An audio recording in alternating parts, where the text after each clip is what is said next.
अज़ा जो है वो एक अरबिक वर्ड है जिसका मतलब होता है कंडोलेंस। अज़ा का लिटरल मीनिंग जो है वो कंडोलेंस है। और जितनी भी वो प्रैक्टिसेस हैं जो इससे मुतालिक हैं, इससे जुड़ी हुई हैं प्रैक्टिसेस, उन सबको मिला के कहते हैं अज़ादारी। शायद इतनी अज़ादारी न फैलती इतनी पहले से अगर यहाँ पर बहुत से हिंदू राजा उसको पैट्रोनाइज नहीं करते। जैसे सिंडियाज जो हैं ग्वालियर के, उन्होंने उसको पैट्रोनाइज किया और उनके यहाँ भी ताज़िया वगैरह रखा जाता था। लखनऊ में जब ये पहली मुहर्रम का जो शाही जुलूस जो ज़री है जब ये उठती है तो दुनिया भर में एक बिगुल बज जाता है और ये पता चल जाता है कि हाँ, मुहर्रम का आगाज़ हो गया है।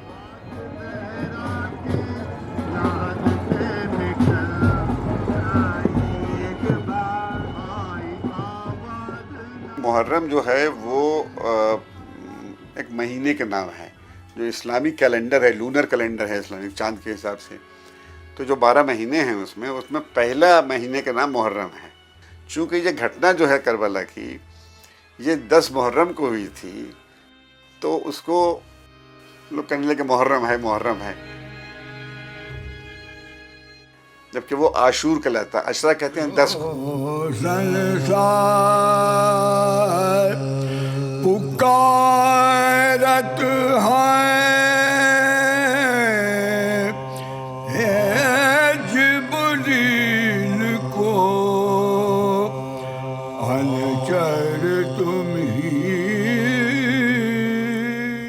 किंग मोहम्मद अली शाह जो थे अवध के तीसरे ताजदार बने और उसके बाद छोटे इमामबाड़े की उन्होंने तामीर करवाई। और एक बहुत अहम काम जो उन्होंने किया वो ये किया कि 1839 में 1839 में उन्होंने शाही जुलूस की शुरुआत की। नवाब ख़ुद जो थे वो नंगे सर और नंगे पैर जो थे वो उस जुलूस को लीड करते थे और नवाब वाहिद अली शाह भी ताशा बजाते हुए जुलूस के आगे निकलते थे।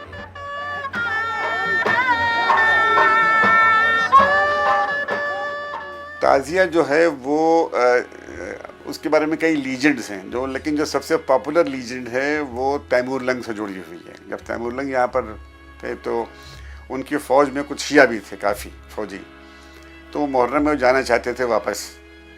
तो उसमें जो है वो ऐसा कहा जाता है कि जब उन्होंने कहा अब तो हम नहीं लड़ेंगे, हम जा रहे हैं, तो ये तय हुआ कि चली जाएंगे तो होगा क्या, फ़ौज चली जाएगी। तो उसने कहा कि ऐसा है कि एक रेप्लिका बनवा देते हैं। तो बिल्कुल जो इमाम हुसैन का मकबरा है वहाँ पर जहाँ दफन है वो, उसका एक रेप्लिका बना दिया गया। तो वो उसी के सामने बैठ के मजलिस कर लिया करते थे, रो लिया करते थे, सब हो जाता था उसी में।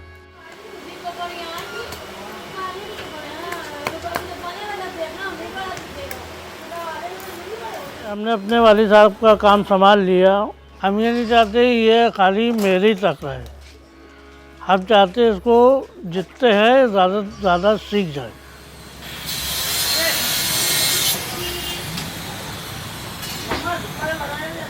और दुकान के ऊपर ज़री वगैरह इमामबाड़े ज़री सब बनते हैं और उसमें अलग अलग वैराइटीज़ होती हैं, जैसे कि वुडन पे बनती है, HD हमारा बोर्ड आया उस पर बनती है, जो कस्टमर अपनी क्वालिटी लेके आते हैं उसको बना देती है।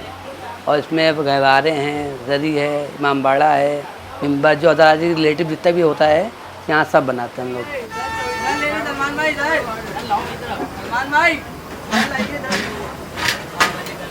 जरवल कस्बा जिला बहराइच से आते हैं, जितने कारीगर हम सब लोग वहीं के। जब से चले आ रहे हैं करते हुए, हम 25-30 साल से, हमारे बाप दादा भी वहीं के थे। और सबसे मेन तो यही है शाही जरी, इसी मोम वाली का, इसी का ज़्यादा नाम चलता है। बड़े इमामबाड़े छोटे इमामबाड़े तक। मोम के फरमे होते हैं जो पाए बिना पिलर में वहाँ लगे हुए हैं, और मोम के फरमे बना के मोम डाले जाते हैं। उसके बाद पेंटिंग की जाती है। कुछ पेंटिंग छोड़ दी जाती है कि मोम साफ साफ दिखे कि हाँ ये मोम है। और ये फूल पत्ती मछली ये सब बनने भी इस तरीके की, तो ये लोग हम लोग खाका बनाते हैं, उसको भी डाल के निकालते हैं, उसको सफाई की जाती है, फिर उसको सुरेश में चिपकाया जाता है। हरीश चंद धनुक नाम के वो थे, मैंने उनको इंटरव्यू भी किया था अपनी किताब के लिए। उन्होंने बनाया था हिंदू ताजियादार सेवक संघ, उनका था कि जो हिंदू ताजियादार हैं और बीच में क्या हुआ था जब 1969 में यहाँ पर बहुत शिया सुन्नी वायलेंस हुआ यहाँ के ऊपर, और सब बंद कर दिया सरकार ने कि अब कुछ सड़क पर नहीं होगा। तो इनका डेलीगेशन पूरा गया था वहाँ पर, और उन्होंने कहा था साहब ये दोनों का आप बंद कर रहे हैं, हमें क्यों बंद कर रहे हैं, हम तो हिंदू ताजियादार हैं, हमसे क्या मतलब इन लोग इनकी लड़ाई से इसमें तो उनका इमामबाड़ा बाकायदा है, किश्नू खलीफा का इमामबाड़ा कहलाता है।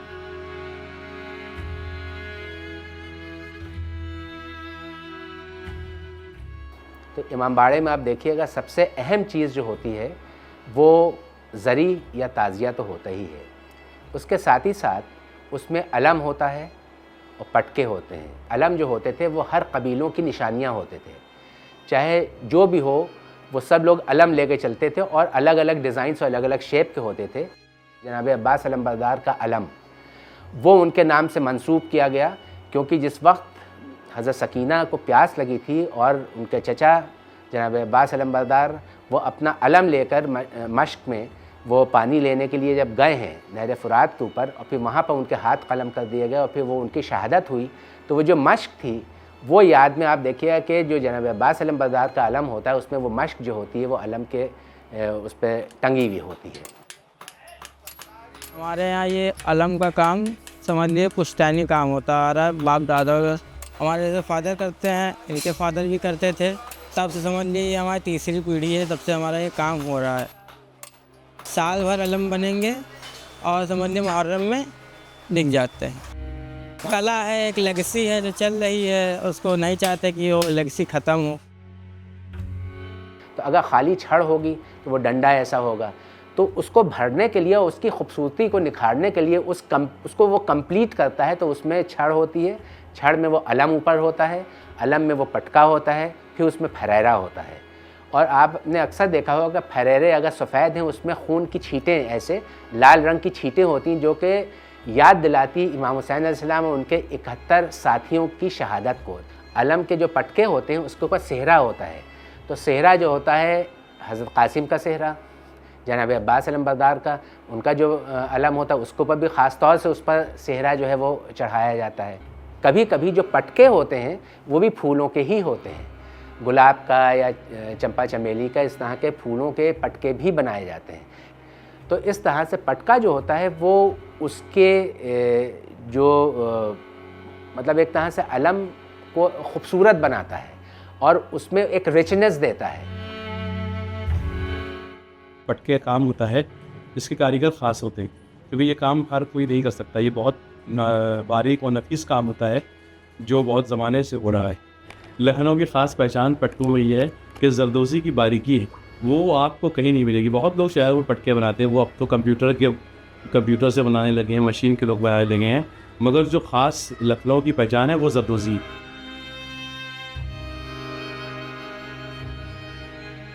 फिर जनाब असगर का झूला, आप देखिएगा इमामबाड़ों में झूला भी होता है जो कि जनाब असगर की याद में रखा जाता है।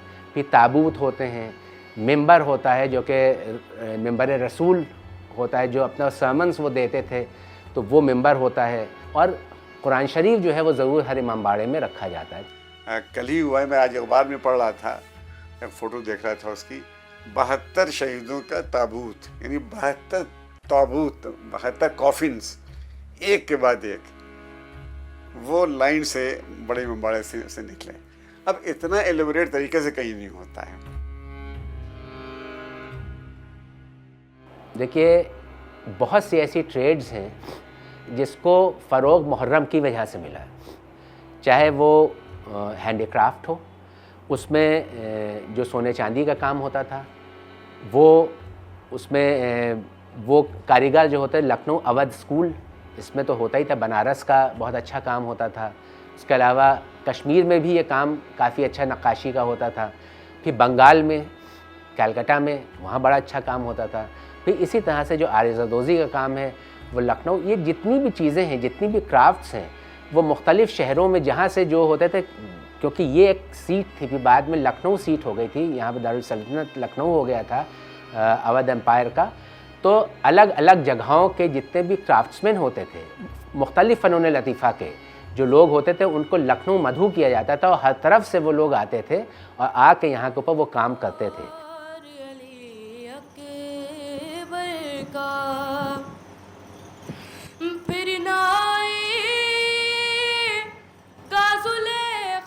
मजलिस के लिटरल मीनिंग होते हैं कई लोगों का इकट्ठा हो जाना, कॉन्ग्रीगेशन, गैदरिंग, वो कहलाती है मजलिस। लेकिन करबला के कंटेक्स्ट में ये वर्ड इतना यूज़ हुआ है कि अगर आप किसी से कहिए कि भाई कैसी रही आपकी मजलिस, तो हर आदमी का ध्यान जाता है अच्छा मुहर्रम वाली मजलिस की बात हो रही है।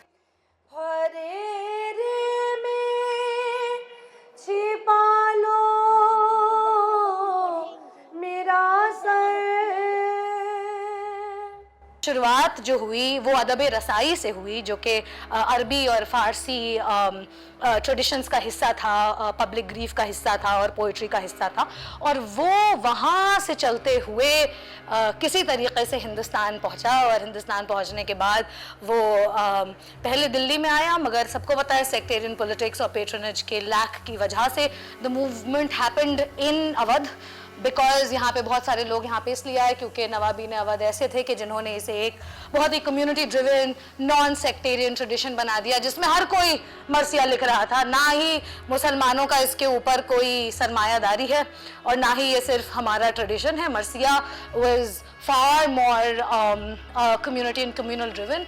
The way it is written, जो कहानी उसमें लिखी जाती है और जिस तरीके से कहानी लिखी जाती है, चाहे आप इमाम हुसैन अलैहिस्सलाम की इमामत में यकीन रखते हो ना या ना रखते हो, बट मरसिया जब आप सुनते हैं और जब आप वो कहानी सुनते हैं, जब आप वो तारीख़ को सुनते हैं और वो स्टोरी टेलिंग के तरीक़े को सुनते हैं, तो अपने आप आपकी आंखों से आंसू आ जाएंगे। आप अपने आप समझ जाए, आपको अपने आप, you will understand the valor that was shown in Karbala, and you will understand the personalities that were present there, and at the same time you will understand how deeply personal that grief is.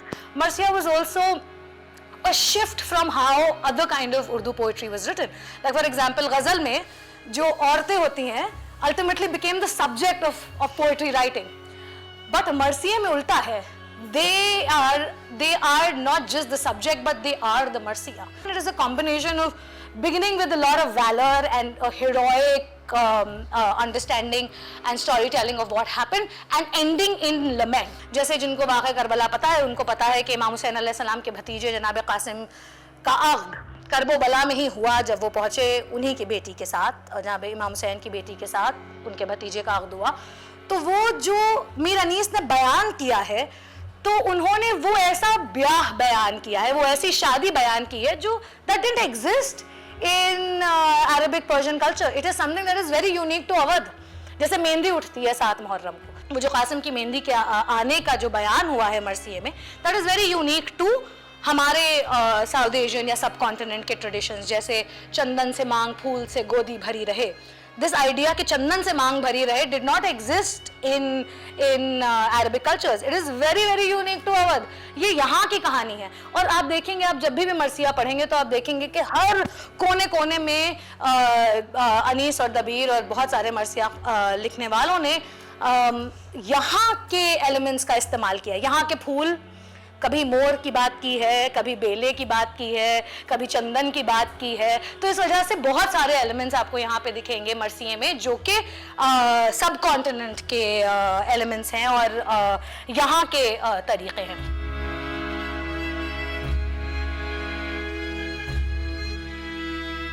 ये 8 मुहर्रम जो है वो जनाब अब्बास अलमबरदार के अलम से मंसूब कर दिया गया। फ़ातिह फ़ुरात का जो अलम, तो वो अलम का जुलूस निकलता है। 6 मुहर्रम को जो है आग का मातम होता है। तो ऐसे अलग अलग दिन जो हैं वो बांट दिए गए हैं अलग अलग शहादतों से। एक छोटा सा सेक्शन यहाँ रहा है जो अपने को हुसैनी ब्राह्मण्स कहते हैं। वो ये पंजाबी मोहियाल ब्राह्मण हैं वो, और इनका ऐसा मानना है कि करबला में वो भी मौजूद थे वहाँ पर। और 2 वर्जन्स हैं। एक वर्जन ये है कि नहीं वो मौजूद नहीं थे, और बाद में जब उनको मालूम हुआ कि ये हो गया है तो वो इमाम हुसैन के लिए अपना इंतकाम लेने के लिए वहाँ गए थे, और जिन लोगों ने उनको मारा था उनकी फैमिली को उससे इंतकाम लिया उन्होंने। एक तो वर्जन ये है, और दूसरा ये था कि नहीं वो भी थे वहाँ पर। तो इस तरह से अज़ादारी जो है वो बड़ा कंपोजिट कल्चर है अज़ादारी में।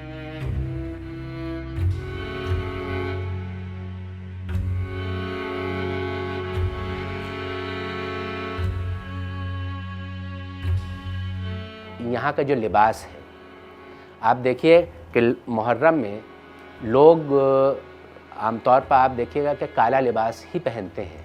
तो लिबास जो है उसमें भी जो टेलर्स हैं, जो आरिज़ादोज़ी का काम करते हैं या जो इस तरह के जो उस ट्रेड में हैं, उनको काफ़ी फ़रोग़ मिला।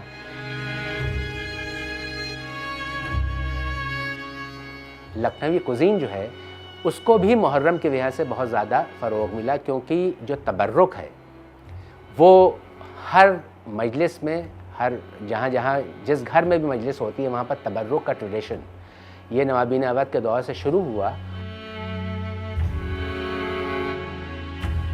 शीरमाल इतना पॉपुलर है, मजलिस के बाद जो तबर्रुक बांटा जाता है, जो प्रसाद की तरह से होता है एक तरह से, तो वो नखास में, नखास चौराहे के पास एक पूरी गली है जिसमें लाइन से मुहर्रम के जो मॉर्निंग के दिन है 2 महीने के, उसमें तो 30-40 तंदूर रहते हैं उसमें।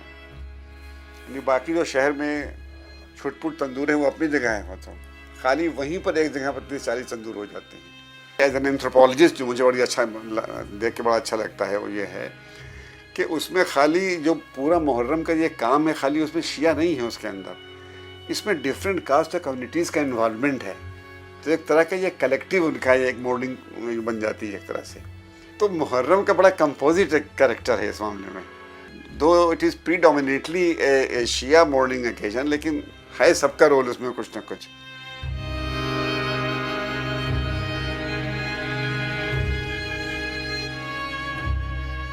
हम जब भी मरसिया पढ़ते हैं तो there is some sense of empathy and grief that I can hold in my heart. तो उसके बंद में हम ताकत भी तलाश करते हैं।